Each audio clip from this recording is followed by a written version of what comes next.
Hi friends, Vijaya கிராமத்து சமையல் பார்க்குறவங்க அனைவருக்கும் வணக்கம். இன்றைக்கி நம்ம வீடியோவில் பாசிப்பருப்பு சவ்வரிசியை வச்சு ஒரு ஹெல்த்தியான ஒரு டேஸ்டான பாயசம் தான் பண்ணியிருக்கோம். இதை எப்படி பண்ணலான்னு பார்க்கலாம் வாங்க. இந்த பாயசம் பண்ணுறதுக்கு நான் 1 கப்பு பாசிப்பருப்பு எடுத்து ஃப்ரை பண்ணி வச்சுருக்கேன். நீங்கள் வெறும் கடாயில் போட்டு ஃப்ரை பண்ணி எடுத்துக்கிடுங்க. இந்த மாதிரி செவக்க ஃப்ரை பண்ணிக்கிடுங்க. அப்படி பண்ணச்சில் தான் நல்ல வாசனையாக இருக்கும் பாயசம். இதை போட்டுடலாம். பாசிப்பருப்பு எடுத்தால் அதே கப்புக்கு 1 கப்பு சவ்வரிசி எடுத்துருக்கேன். இதையும் இதில் போட்டுடலாம். இப்போ இதை தண்ணி ஊற்றி ஒரு 2 டைம் நல்லா கழுவிடலாம். பாசிப்பருப்பையும் சவ்வரிசியும் இந்த மாதிரி 2 வாட்டி நல்லா கழுவிடுங்க. இனி இதை நம்ம குக்கரில் மாற்றிடலாம்.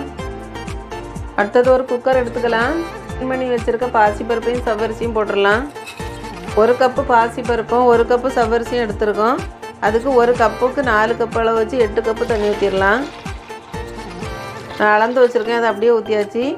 இப்போ குக்கரை லாக் பண்ணி ஒரு 4 விசில் அடிக்க வச்சிடலாம். பாசிப்பருப்பையும் சவ்வரிசியும் வேக வச்சு எடுத்தாச்சு. நல்லா மைக்கணங்க வேக வச்சிடக்கூடாது. மைக்கணங்க வேக வச்சுலாம் கட்டி ஆகிடும் பாயசம்.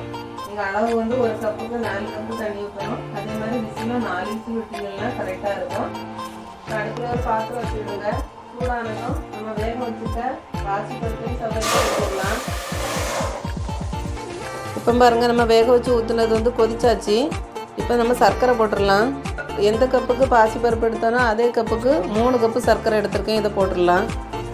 நீங்கள் இதை பால் காய்ச்சி கூட ஊற்றிக்கலாம். நல்ல சர்க்கரையாக இருந்தால் நீங்கள் இந்த மாதிரி போட்டுவிடுங்க. அது உடனே கரைஞ்சிரும் இந்த சூட்டில். இப்போ இந்த சர்க்கரை போட்ட பிறகு ஒரு கொதி வரட்டும்.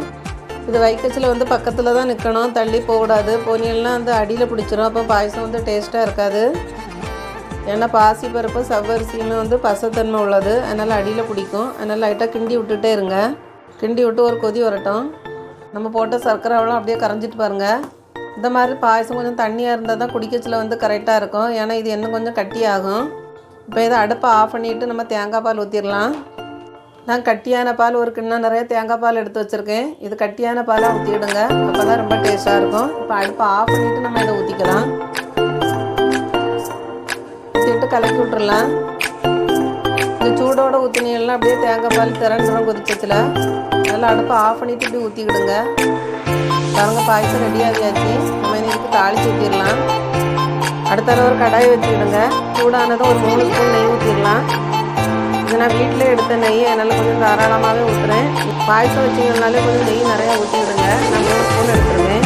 பெரிய ஸ்பூனுக்கு நெய் உருகுனதும் நான் ஒரு 15 போல் முந்திரி பருப்பு எடுத்து வச்சுருக்கேன். இதை போட்டுடலாம். இது நல்ல மெரூன் கலரில் வரட்டும். நீங்கள் உலர்ந்த திராட்சை இருந்தால் கூட போட்டுக்கலாம். நான் இன்னைக்கு போடலை, ஏன்னா வந்து சவ்வரிசி சேர்த்துக்கிறதுனால நான் போடலை. முந்திரி பருப்பு மட்டும் போட்டுருக்கேன். அந்த அளவுக்கு வந்தாச்சு. இப்போ அடுப்பை ஆஃப் பண்ணிடலாம். இப்போ தாளிச்சு வச்ச நெய்யையும் முந்திரி பருப்பையும் இதில் ஊற்றிடலாம். நல்லா கலக்கி விட்டுடுங்க. பாருங்கள், சூப்பரான பாசிப்பருப்பு சவ்வரிசி பாயசம் ரெடி ஆகியாச்சு. பாசிப்பருப்பு சவ்வரிசி தேங்காய் பால் எல்லாமே ரொம்ப ஹெல்த்தியானது. நீங்கள் அடிக்கடி இந்த பாயசத்தை வைங்க வீட்டில். ரொம்ப தண்ணி மாதிரி இருக்கும். இன்னும் ஒரு 5 நிமிஷத்துலேயே கட்டி ஆகிரும். நான் பண்ண இந்த வீடியோ உங்களுக்கு பிடிச்சிருந்ததுன்னா லைக் பண்ணுங்கள், ஷேர் பண்ணுங்கள்.